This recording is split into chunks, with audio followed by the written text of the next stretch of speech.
ಕೃಷ್ಣನನ್ನು ಇಂದು ಹಸ್ತರಿಗೆ ಕಳಿಸಲ್ಪಡುವ ವಿಚಾರವು ನಿನ್ನ ಆಗಮಿಸಿದ್ದ ಸಂಜೆಯಲ್ಲಿಯೇ ಪ್ರಸ್ತಾಪಿಸಲ್ಪಟ್ಟಿತ್ತು.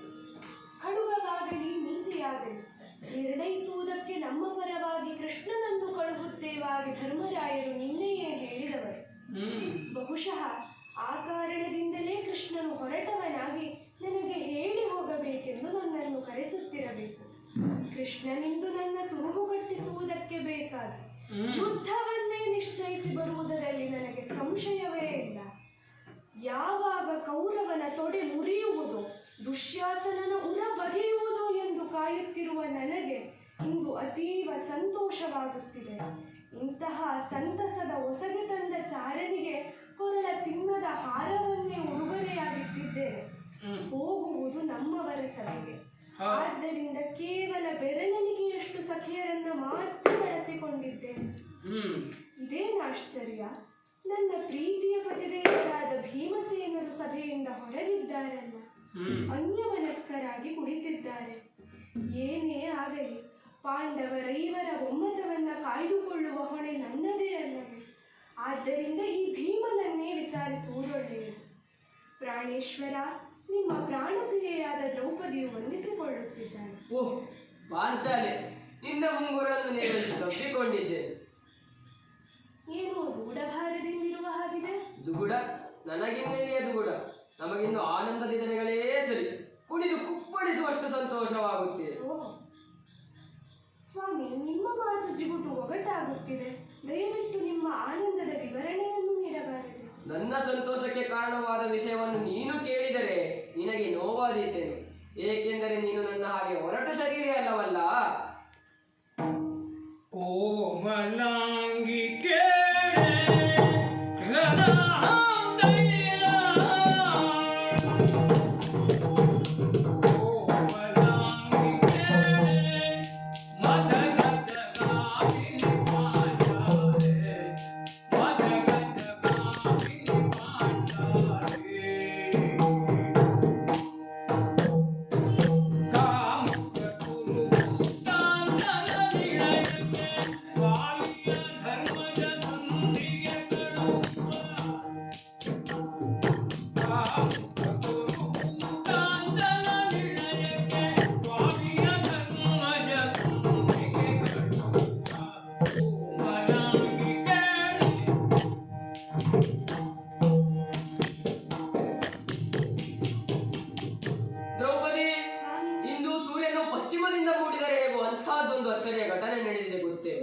ಇಂದು ಕೃಷ್ಣನನ್ನು ಕಳುವುದಾಗಿ ಇನ್ನೇ ನಿರ್ಣಯವಾದಾಗ ನೀನು ಇದ್ದೆಯಲ್ಲ. ಅಷ್ಟೇ ಅಲ್ಲದೆ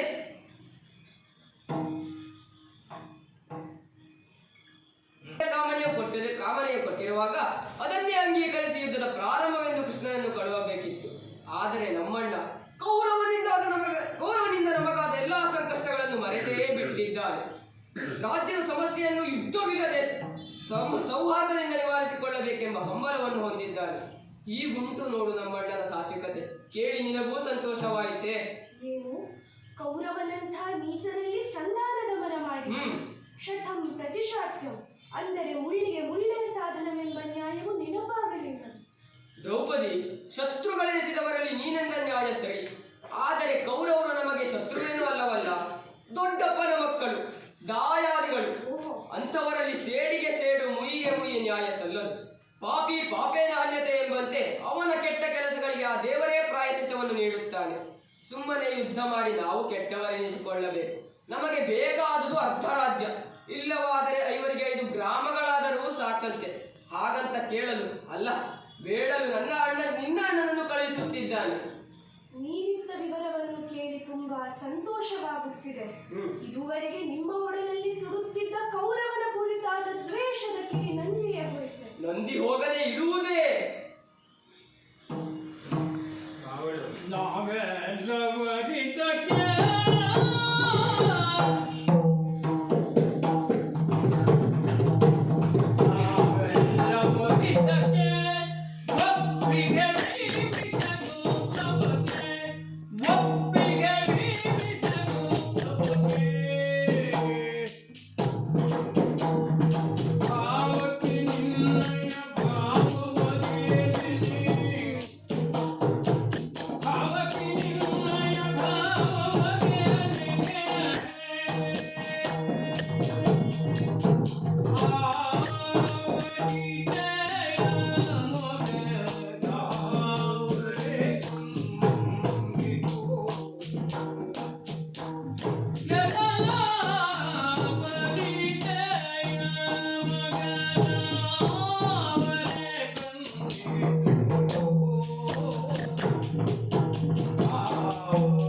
ಮೃತ್ಯುಂಜದಿಯಾಗಿ ಹೋಗಲಿರುವ ಕೃಷ್ಣನೂ ಬೇರೆ ಉಪಾಯ ಕಾಣದೆ ಸಂಧಿಯನ್ನು ನಿರ್ಣಯಿಸಿಕೊಂಡು ಬರಬೇಕಾಗಿದೆ.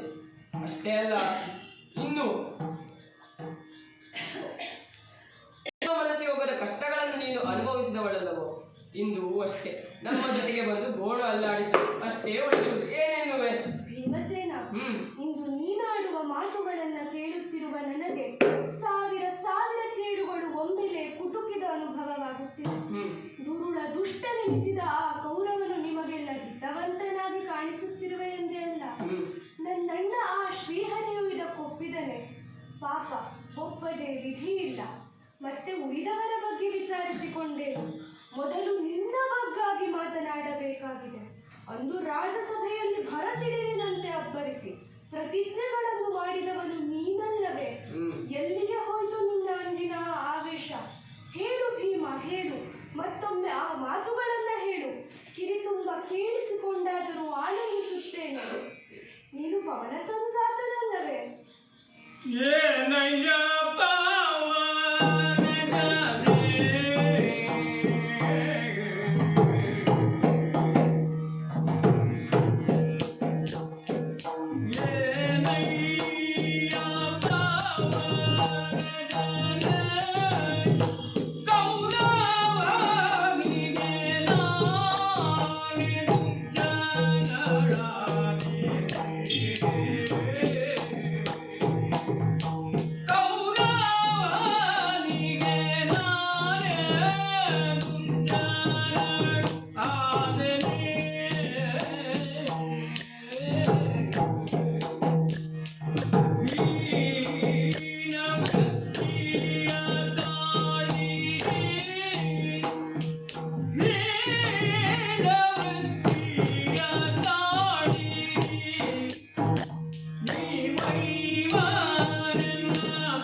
ಹಾಗೆಂದು ನಿನ್ನನ್ನು ಇಂದು ಕರೆಯುವುದಕ್ಕೆ ನನಗೆ ಬಹಳ ಮುಜುಗರವಾಗುತ್ತಿದೆ.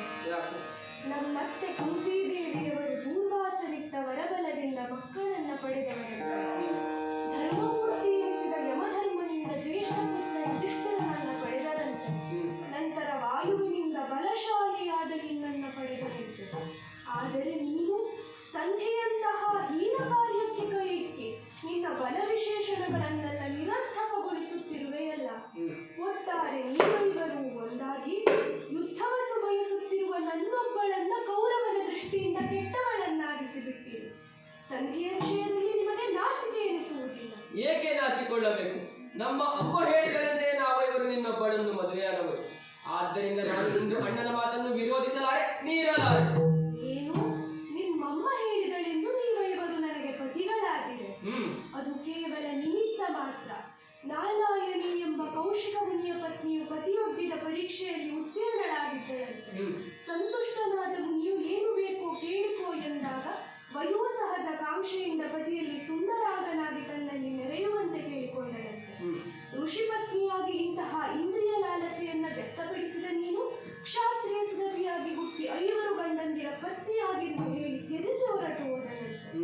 ಪತಿ ಸಾಂಗತ್ಯ ವಂಚಿತಳಾದ ನಾರಾಯಣಿಯು ಹರನ ಕುರಿತಾಗಿ ತಪಸ್ಸನ್ನಾಚರಿಸಿ ಹರನು ಪ್ರತ್ಯಕ್ಷನಾದ ಕಾಲಕ್ಕೆ ಪತಿಂದೇಹಿ ಎಂದು 5 ಬಾರಿ ಕೇಳಿಕೊಂಡಾಗ ಹರನು ತಥಾಸ್ತು ಎಂದಿದ್ದನಂತೆ. ನಾರಾಯಣಿಯ ಚೈತನ್ಯ ಸ್ವರೂಪವೇ ದ್ರೌಪದಿಯಾಗಿ ಬಂದಿದ್ದಾಳೆ. ಹಾಗಾಗಿ ನೀವಿವರು ನನಗೆ ಪತಿಗಳಾಗಿ. ಇದುವರೆಗೆ ನನಗೆ ಈ ವಿಷಯದಲ್ಲಿ ಹೆಮ್ಮೆ ಎನಿಸುತ್ತಿತ್ತು. ಆದರೆ ಇಂದು 14 ಲೋಕಗಳಲ್ಲೇ ನನ್ನಂತಹ ಪಾಪಿಗಳಿಲ್ಲ ಎನಿಸುತ್ತಿದೆ. ಲೋಕದಲ್ಲಿ ಒಬ್ಬಾಕೆಗೆ ಒಬ್ಬನೇ ಗಂಡನೆಂಬುದು ನಿಯಮ. ಆತನೊಬ್ಬನೇ ಆಕೆಯ ಮಾನ ಪ್ರಾಣಗಳಿಗೆ ಹೊಣೆಗಾರನಾಗಿರುತ್ತಾನೆ. ಆದರೆ ನನಗೆ 5 ಗಂಡಂದಿರಿದ್ದು ನನ್ನ ಮಾನ ಕೂಗುವ ಪರಿಸ್ಥಿತಿಯಾಗಿದೆ. ಅಲ್ಲ, ನೀವಿವರು ನನ್ನ ಮಾನವನ್ನು ಕೈಯಾರೆ ಕಳೆಯುತ್ತಿರುವಿರಿ.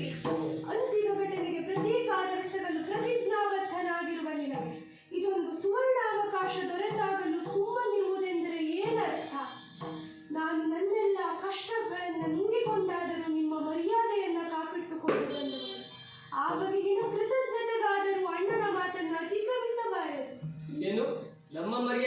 ಅಪ್ಪಿಟ್ಟವಳು ನೀನು. ಅದು ಹೇಗೆಂದು ತಿಳಿಯುತ್ತಿಲ್ಲ. ಸ್ವಲ್ಪ ಯೋಚಿಸಿದರೆ ತಿಳಿಯುತ್ತದೆ. ಓಹೋ. ಅಂದು ಕಣ್ಣಿಂದ ಹಾರಿದ ಬೆಂಕಿಯ ಕಿಡಿಯಿಂದ ಎಳೆದೆಳೆದು ರಾಶಿ ಬಿದ್ದ ಸೀರೆಯ ರಾಶಿಯನ್ನೇ ಸುಡುವುದಕ್ಕೆ ಶಕ್ತಳಾದ ಈ ದ್ರೌಪದಿ ಕೌರವಾದಿಗಳನ್ನು ಸುಡಬಹುದಿತ್ತು. ಆದರೂ ಸುಡಲಿಯ ಯಾಕೆ ಗೊತ್ತೋ? ಗಂಡಂದಿರೈವರು ಬದುಕಿರುವಾಗ ಹೆಂಡತಿಯಾದವಳು ಪ್ರತೀಕಾರ ವ್ಯವಹಾರಕ್ಕೆ ಕೈ ಹಾಕುತ್ತಾಳಾದರೆ ಅದು ಗಂಡಂದಿರಿಗೆ ಅಪಮಾನ. ಆದ ಕಾರಣದಿಂದಲೇ ನನ್ನ ಗಂಡಂದಿರ ಬಲಿಪಶುವಾಗಿ ಕೌರವನನ್ನ ಬದುಕಿಕೊಟ್ಟವಳು ನಾನು. ಇಲ್ಲವಾದರೆ ನನಗೆ ವನವಾಸದ ಹಂಗೇನೂ ಇರಲಿಲ್ಲವಲ್ಲ. ನಿಮ್ಮ ಸತ್ಯಕ್ಕೆ ನನ್ನಿಂದ ಪ್ರಚಾರವಾಗಬಾರದೆಂಬೊಂದೇ ಕಾರಣಕ್ಕಾಗಿ ನಾನು ಕಾಡಿಗೆ ಬಂದವಳು. ಕಾಡಿನ ಕಾರ್ಪಣ್ಯಗಳಿಗೆ ಎದೆಗೊಡ್ಡಿದವಳು, ನಿಮ್ಮ ಮರ್ಯಾದೆ ಮುಖಾಗಬಾರದೆಂದು ಒದ್ದಾಡಿದವಳು. ನೀವೆಂಥ ಗಂಡಸರೆಂದೇ ತಿಳಿಯುತ್ತಿಲ್ಲ.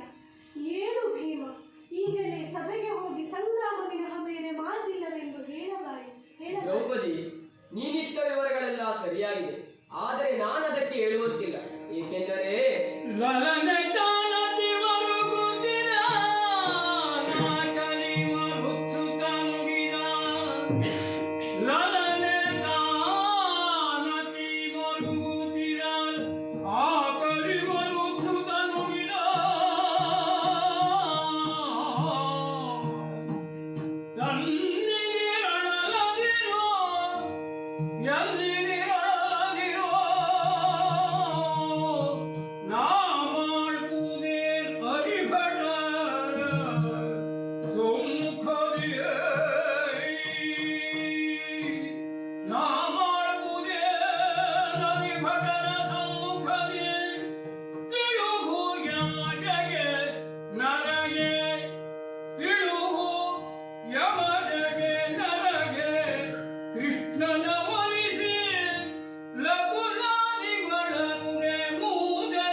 ಆದ್ದರಿಂದ ಸುಮ್ಮನೆ ನನ್ನಲ್ಲಿ ದೂರಿಕೊಳ್ಳಬೇಡ.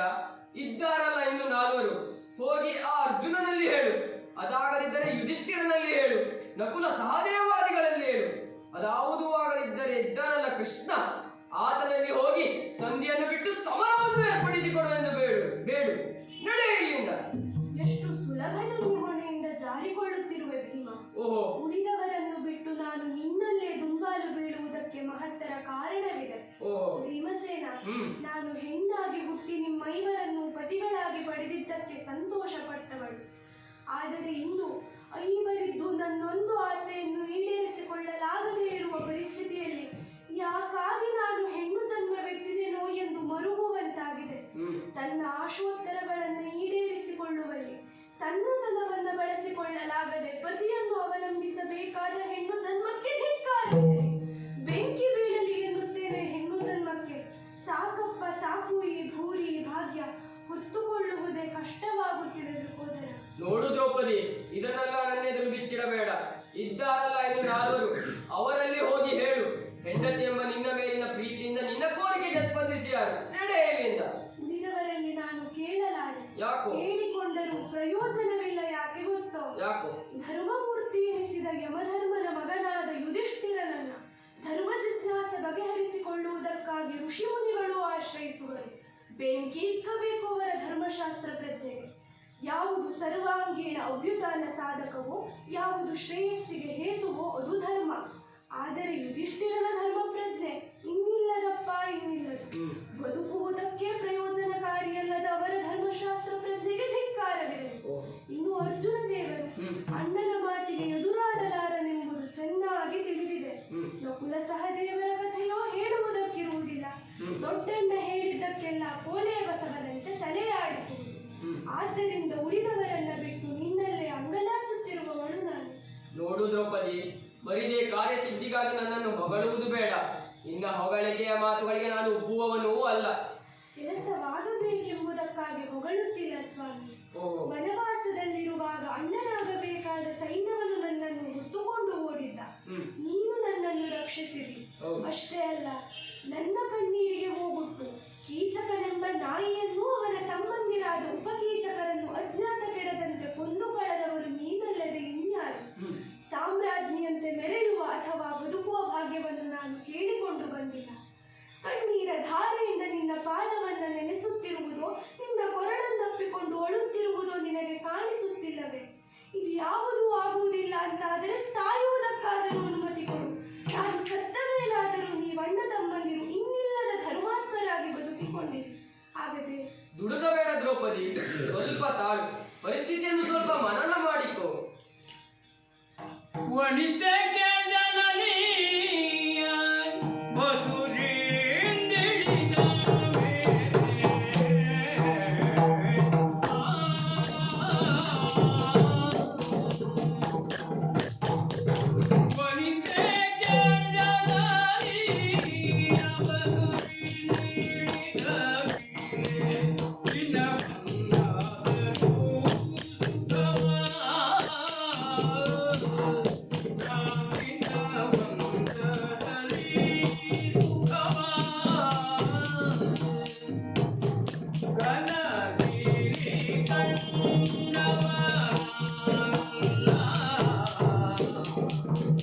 ಅಲ್ಲವೇ ಅಲ್ಲ.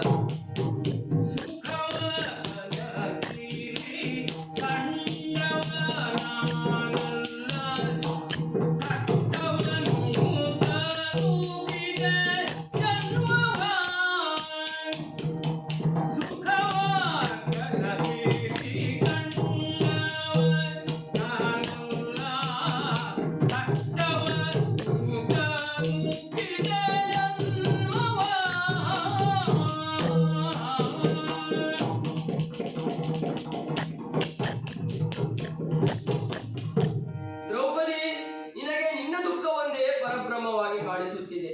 ನಾನೇನು ಕಡಿಮೆ ದುಃಖದವನೇ? ನನ್ನ ದುಃಖಗಳಿಗೆ ಆ ಕೌರವ ಕಾರಣ ಎಂಬುದು ನಿನಗೆ ಗೊತ್ತು. ಆದರೆ ನಿನಗೆ ಆಡಿಕೊಳ್ಳುವುದಕ್ಕೆ ನಾನೊಬ್ಬನೇ ಸಿಕ್ಕಿದೆ. ಅಮ್ಮನ ಹೊಟ್ಟೆಯಿಂದ ಹೊರಬಂದ ಕ್ಷಣದಿಂದ ನಾನು ಹೊಂದಿರುವ ಕಷ್ಟಗಳು ಒಂದೇ ಎರಡೇ. ಅಮ್ಮನ ತೊಡೆಯಿಂದ ಜಾರಿ ಬಿದ್ದಾಗ ಬಂಡೆ ಒಡೆಯಿತಂತೆ. ತಲೆ ಒಡೆದಿದ್ದರೂ ಒಳ್ಳೆಯದೆನಿಸುತ್ತಿತ್ತು. ಅನ್ನಕ್ಕೆ ವಿಷವಿಕ್ಕಿದ್ದರು, ಮನೆಗೆ ಬೆಂಕಿ ಇಕ್ಕಿದ್ದರು. ಆಗ ನಾನೇ ಅಣ್ಣ ತಮ್ಮಂದಿರನ್ನು ಎತ್ತಿಕೊಂಡು ಬಂದವನು. ಆದರೆ ಇನ್ನೂ ಎಚ್ಚೆತ್ತಿರಲಿಲ್ಲ. ಧರ್ಮವನ್ನು ಕಾಪಾಡುವುದಕ್ಕಾಗಿ ಅಡುಗೆ ಭಟ್ಟನಾದೆ. ಮುಂದೆಯಾದರೂ ಸುಖದಿಂದ ಬಾಳಲಿಕ್ಕಾಗುತ್ತದಲ್ಲ ಎಂದು ಸುಮ್ಮನಿರಬೇಕಾಗಿದೆ. ಆದ್ದರಿಂದ ಇಂದು ನಾನು ಅಣ್ಣನ ಮಾತನ್ನು ವಿರೋಧಿಸಲಾರೆ. ಶತವಿಚಿತ್ರಾಣಿ ಎನಿಸಿದ ರುಧಿರೋದ್ಗಾರಿಗದೆ ನಿನ್ನದೇ ಅಲ್ಲವೇ? ನನ್ನಲ್ಲಿ ಗದೆ ಇರುವುದು ಸತ್ಯ, ಆದರೆ ಈಗೇನಾಗಿದೆ ಗೊತ್ತೋ? ಗದೆ ಇರುವುದು ಸತ್ಯ, ಆದರೆ ಆದರೆ ನನಗೆ ಉತ್ಸಾಹವೇ ಇಲ್ಲ. ಅಷ್ಟೇ ಅಲ್ಲ, ಆದ್ದರಿಂದ ನನ್ನಲ್ಲಿ ಸುಮ್ಮನೆ ದೂರಿಕೊಳ್ಳಬೇಡ. ನೀನು ಕೃಷ್ಣನು ಕರೆಸಿದೆಂಬುದಕ್ಕೆ ನೀನು ಇಲ್ಲಿಗೆ ಬಂದವಳಲ್ಲವೋ? ನಡೆಯ ಇಲ್ಲಿಂದ, ಹೋಗು. ಭೀಮಸೇನ, ನಿನ್ನ ಸ್ಥಿತಿಯನ್ನು ನೋಡಿ ಅಯ್ಯೋ ಪಾಪ ಎನಿಸುತ್ತಿದೆ. ಆಹಾಹಾಹಾ,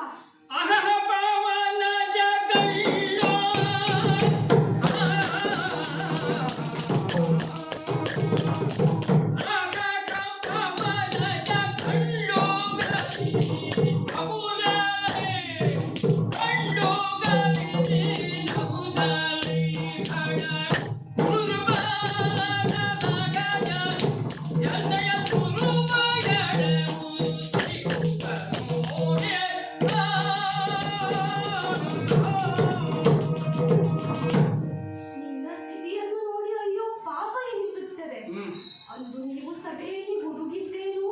ದ್ರೌಪದಿ, ಬಿಚ್ಚಿ ಹೋದ ನಿನ್ನ ತಲೆ ಕೂದಲು ಹಾಗೆಯೇ ಇರಲಿ. ದುಶ್ಯಾಸನನ ಉಡಬಗೆದು ಅದರ ರಕ್ತದಿಂದಲೇ ನಿನ್ನ ಕೂದಲನ್ನು ತೋಯಿಸಿ ಅವನ ದಂತಪಂಕ್ತಿಗಳನ್ನೇ ಬಾಚಣಿಗೆಯನ್ನಾಗಿಸಿ ಬಾಚಿ ಅವನ ಕರುಳಮಾಲೆಯನ್ನೇ ದಂಡೆಯಾಗಿ ಮುಡಿಸುತ್ತೇನೆ ಎಂದು ಹುಡುಗಿದ ಗಂಡುಗಲಿಯಲ್ಲವೇ ನೀನು? ಎಲ್ಲಿಗೆ ಹೋಯಿತು ನಿನ್ನ ಅಂದಿನ ಆವೇಶ? ಮರೆತೇ ಬಿಟ್ಟೆಯಲ್ಲ ಪ್ರತಿಜ್ಞೆಗಳ ಬಗ್ಗೆ. ನೀನೆಂಥ ಗಂಡಸು? ಗಂಡಸಲ್ಲ, ಗಂಡಸಿನ ರೂಪದ ಹೆಂಗಸು ಮಾತ್ರ. ಧಿಕ್ಕಾರವಿರಲಿ ನಿನ್ನ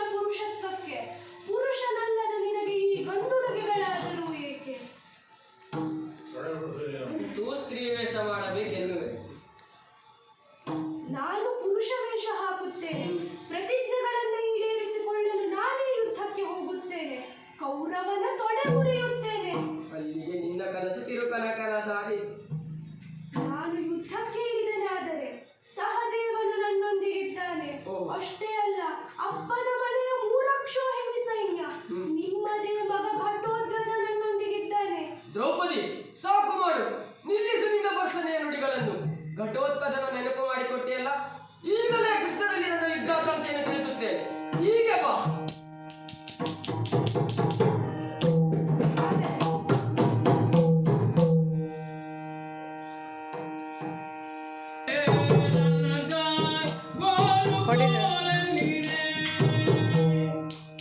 ಗೋಲು ಕೋಲ ನೀರೇ ರನ್ನದ